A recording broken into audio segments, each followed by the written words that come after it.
Hey everybody, how are you doing? Recording is one of the most important things a DAW needs to be able to do, because without recording we cannot really do something.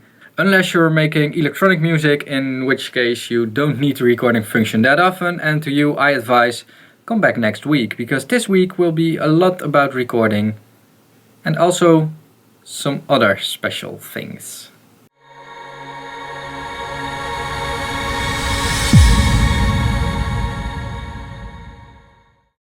Recording, how hard can it be? Making a channel, putting it into record and press Command R. And now we're recording. We're recording nothing because nothing goes into my interface. But that's not important for now. And when we press stop, we have recorded something. Of course, how hard can it be? But what happens when we return to 0 and then press record again? Well, we're recording again, of course. Logic. And now we've recorded over the old take. And now we press stop. And now we suddenly have 2 takes. Damn. Well, this is actually the default mode in which Reaper is set up. By default, every recording is recorded as a different take, so you can choose later. And the way to choose is actually pretty simple. You can make some edits and then you can simply select what you want to use. It's really like you have to click it to select it, and then you have chosen your takes. And when you're done with that, you simply press Command L. Really simple video this, but I actually needed to search for this, so I think that you guys will be happy with this video. There's also another method, which I call the Pro Tools method, and you can activate this in a new recording that overlaps existing media, and you can set it to trims existing media behind new recordings tape mode. What this thing does is actually record something, and when something is recorded on top of it, it simply trims away the rest of the media. So just like Pro Tools, we now have 3 separated regions. I really prefer this style of working, but that's also because I'm used to it. When I'm tracking vocals or something, I would like to set it to split existing items and create new takes. The thing I was just talking about. But this isn't the only feature I want to show you guys in Reaper. Another thing I want to show you guys is the options you have when you want to record something. Because just setting the channel into record isn't enough. We can of course select the input, mono or stereo. I made a video about that already, I will link it. But we can also do some settings, and this is by right-clicking the record button. We can for instance set our input monitoring, if we want to monitor our input or not, or if we just want to record it and put it away. We also have the tape auto style, which when there is audio in the channel and when you're playing back, it stops with the input monitoring and plays back the audio on the channel. This is really handy for punch in, punch out. Punch, punch, punch, punch, punch. Monitor track media when recording is when you really don't want to hear the input but only want to hear the items on your channel. And then there's another feature which I found really interesting, which is record input. So you're really recording the input signal. MIDI overdub replaces MIDI stuff, which I don't talk about it on this channel because I cannot do it. But we can also record the output of a channel.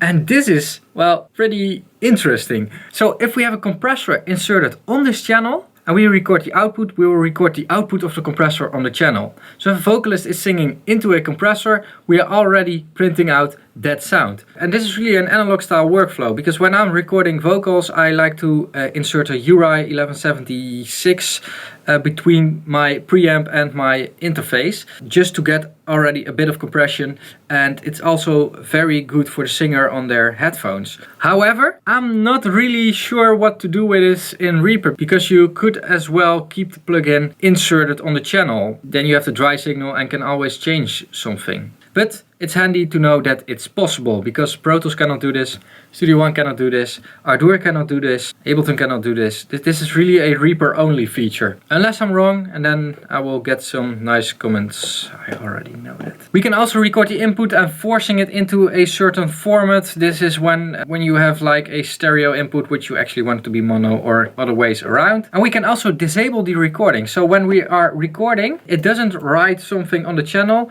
but it will keep monitoring the input. Which is very handy, because, and this is a handy feature for me, because what Reaper can't do is permanently monitor the input. At least not as far as I know. And I've seen forum posts about it of other people that didn't know how to do it. I sometimes want to have a track that only monitors the input. And the only workaround for this is disabling recording and always be in a recording mode instead of playback mode. Then we can listen to our input. Then the last thing I want to show you guys is a feature in the track recording settings, which is record to audio path. Primary only, secondary only, and primary plus secondary invisible backup. This feature is huge for people that do live recordings, because when you're recording live you actually want backup written down directly on a different disk, just to be sure. And Reaper can do this by setting a secondary disk, which you can do in the project settings. You can set a secondary path in the project settings, and then Reaper will write down 2 exactly the same audio files, just to be sure. And that is huge if you're recording. So I will do a more extensive video about take editing and stuff later. I don't know when, I don't know where, but I'll try to make it as soon as I've used it a bit more.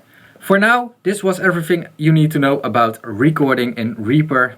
And really, if you're just starting out, or if you're somewhere and presented with Reaper, then this is everything you need to know, I think. And with that being said, I want to end this video over here. If you liked it, let me know with a thumbs up. If you didn't like it, hit that thumbs down. Doesn't happen that often. Let's keep it that way. Leave a comment if you can and if you like, with something you want to say. Check out Patreon over here. I'm really running out of time to make these videos. It's a really tight schedule because I also need to earn money.